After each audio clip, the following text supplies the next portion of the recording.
사랑하고 축복합니다. 9월 28일 수요일입니다. 오늘도 진정한 예배자로서 살아가는 복된 하루가 되시기를 간절히 소원합니다. 오늘 말씀은 무너진 다윗의 장막을 일으키리니라는 제목으로 함께 말씀을 나누고자 합니다. 오늘 본문 말씀은 사무엘하 6장 12절에서 23절까지의 말씀입니다. 말씀을 봉독합니다. 어떤 사람이 다윗 왕에게 아뢰어 이르되 여호와께서 하나님의 궤로 말미암아 오벳 에돔의 집과 그의 모든 소유의 복을 주셨다 한지라. 다윗이 가서 하나님의 궤를 기쁨으로 메고 오벳 에돔의 집에서 다윗 성으로 올라갈새 여호와의 궤를 맨 사람들이 6걸음을 가매 다윗이 소와 살진 송아지로 제사를 드리고 다윗이 여호와 앞에서 힘을 다하여 춤을 추는데 그때에 다윗이 베에옷을 입었더라. 다윗과 온 이스라엘 족속이 즐거이 환호하며 나팔을 불고 여호와의 궤를 메어오니라. 여호와의 궤가 다윗 성으로 들어올 때에 사울의 딸 미갈이 창으로 내다보다가 다윗 왕이 여호와 앞에서 뛰놀며 춤추는 것을 보고 심중에 그를 업신여기니라. 여호와의 궤를 메고 들어가서 다윗이 그것을 위하여 친 장막 가운데 그 준비한 자리에 그것을 두매 다윗이 번제와 화목제를 여호와 앞에 드리니라. 다윗이 번제와 화목제 드리기를 마치고 만군의 여호와의 이름으로 백성에게 축복하고 모든 백성 곧 온 이스라엘 무리에게 남녀를 막론하고 떡 한 개와 고기 한 조각과 건포도 떡 한 덩이씩 나누어 주매 모든 백성이 각기 집으로 돌아가니라. 다윗이 자기의 가족에게 축복하러 돌아오매 사울의 딸 미갈이 나와서 다윗을 맞으며 이르되 이스라엘 왕이 오늘 어떻게 영화로우신지 방탕한 자가 염치 없이 자기의 몸을 드러내는 것처럼 오늘 그의 신복의 계집종의 눈 앞에서 몸을 드러내셨도다 하니 다윗이 미갈에게 이르되 이는 여호와 앞에서 한 것이니라. 그가 네 아버지와 그의 온 집을 버리시고 나를 택하사 나를 여호와의 백성 이스라엘의 주권자로 삼으셨으니 내가 여호와 앞에서 뛰놀리라. 내가 이보다 더 낮아져서 스스로 천하게 보일지라도 내게 말한 바 계집종에게는 내가 높임을 받으리라 한지라. 그러므로 사울의 딸 미갈이 죽는 날까지 그에게 자식이 없으니라. 아멘. 오늘 말씀 제목 무너진 다윗의 장막을 일으키리니 라는 제목으로 함께 말씀을 나누고자 합니다. 오늘 이 본문의 말씀은 정말 우리에게 잘 알려진 말씀이죠. 오늘 이 본문의 말씀 이전에 어떤 상황인지를 한번 살펴보겠습니다. 먼저 사울 왕이 죽고 난 이후에 다윗이 이스라엘 전국의 왕이 되었습니다. 그리고 그가 간절한 마음으로 한 가지 일을 하고자 하였지요. 그것은 바로 이 하나님의 법궤를 예루살렘 성으로 들어오게 하고자 하였습니다. 그런데 문제가 생겼습니다. 이 법궤를 가져오는 과정 속에 우사가 법궤를 만짐으로 인하여 죽게 되었고요. 이 일에 모든 사람들이 놀랐고 그 때문에 법궤는 오벳 에돔의 집에 3개월을 거하게 됩니다. 그리고 이 오벳 에돔의 집에 하나님은 큰 복을 내리셨다. 그렇게 말씀으로 이어졌습니다. 오늘 본문은 이제 드디어 그 오벳 에돔의 집에 3개월 동안 있었던 그 하나님의 궤, 하나님의 법궤가 드디어 예루살렘으로 들어오는 본문의 내용입니다. 오늘 이 말씀은 우리가 하나님께 예배할 때 어떠한 마음을 가지고 예배하여야 하는가라는 것을 너무나도 분명하게 잘 알려주는 말씀이죠. 여러분, 법궤가 들어올 때 다윗은 어떠한 행동을 먼저 보이고 있습니까? 14절 보십시오. 다윗이 여호와 앞에서 힘을 다하여 춤을 추는데 그때에 다윗이 베에옷을 입었더라. 하나님의 법궤가 성으로 들어오는 그 과정 속에 다윗은 너무나도 행복하고 기뻐했습니다. 하나님 앞에서 여러분 춤을 추었다라고 오늘 본문은 그렇게 얘기하고 있지요. 여러분 어떤 경우에 사람은 춤을 추게 될까요? 맞습니다. 정말로 기쁘고 즐거울 때, 그 기쁘고 즐거움이 흥에 겨워 밖으로 드러날 때 노래와 춤으로 여러분 드러나게 되는 것입니다. 다윗도 하나님의 괴가 들어오는 것이 너무나도 감사했고 너무나도 기뻐하였기에 춤으로 그의 마음이 드러나게 되었던 것이죠. 그리고 여러분, 춤을 추는데 본문에서는 힘을 다하여라는 말씀으로 얘기하고 있습니다. 전심으로 진심으로 기뻐함으로 말미암아 춤을 추게 되었다라는 것이죠. 다윗은 그가 그토록 소원했던 하나님의 임재를 상징하고 있는 이 법궤가 더 이상 방치되지 않도록, 당시에는 이스라엘 예루살렘 성전이 지어지지 않은 상황이었지만 자신이 마련한 장막에 모시는 것이 너무나도 행복하고 감사하였던 것입니다. 믿음의 가족 여러분, 오늘 저와 여러분의 예배 가운데 이러한 마음이 가득 채워짐으로 진심으로 전심으로 힘을 다하여 하나님 앞에 예배하는 귀한 믿음의 가족들 되시기를 소원합니다. 감사의 마음이, 기쁨의 마음이 더 큰 찬양의 목소리로, 때로는 기쁨의 눈물로, 때로는 깊은 감격과 감당으로 주님 앞에 예배드리는 믿음의 성도들이 되시기를 소원합니다. 두 번째, 오늘 이 말씀은요, 하나님은 지금 이 다윗이 마련한 이 다윗이 초소를 예비한 이 다윗의 장막을 무척이나 소중히 여기셨다는 것을 알아야 합니다.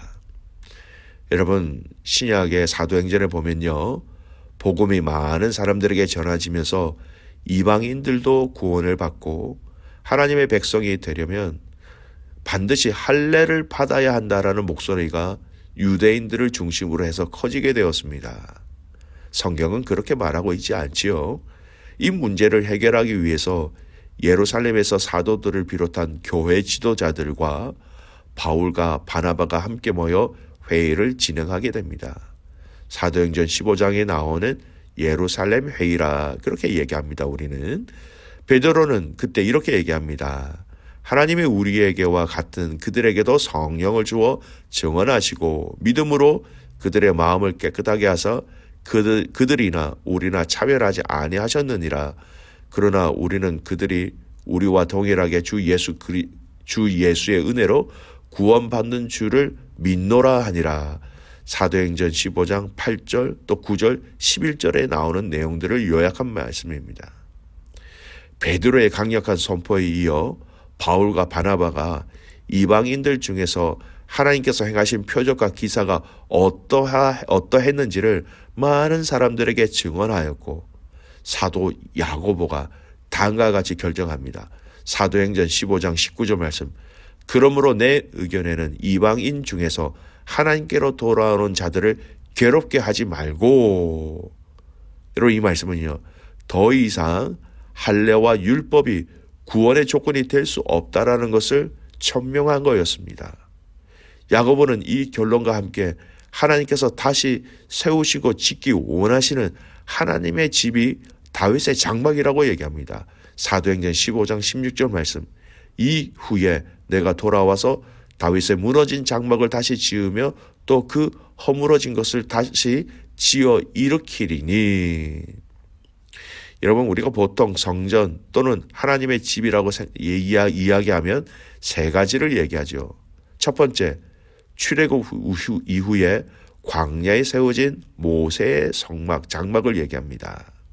둘째는 다윗성 앞마당에 세워졌던 장막입니다. 오늘 본문에 나왔던 장막이요. 세 번째는 솔로몬이 건축한 예루살렘 성전을 얘기합니다. 그렇다면 하나님은 이것들 중에, 이 세 집 중에 다윗의 장막을 다시 일으켜 세우신다, 다시 짓기를 원하신다라고 말씀하셨을까요? 여러분, 다윗의 장막은요, 예루살렘 성전이 지어지기 전까지 임시로 지어진 장막에 불과했습니다. 다윗의 장막은 하나님의 집의 원형의 모세의 성막과도 또 레바논의 백항역으로 지어진 솔로몬의 성전과도 비교 안 되는 볼품 없는 임시 장막, 청막에 불과했습니다.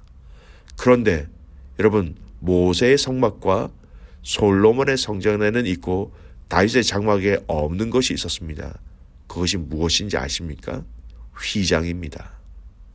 예수님께서 십자가에서 죽으신 후에 부활하셨을 때에 또한 이 모든 것을 통하여서 예루살렘 성전의 휘장이 찢어지는 일이 일어났지요. 하나님은 휘장을 찢으심으로 하나님의 보좌 앞으로 나아가는 데 있어서 있던 모든 담을 예수님을 통해서 무너뜨리시고 다 회복하셨던 것입니다.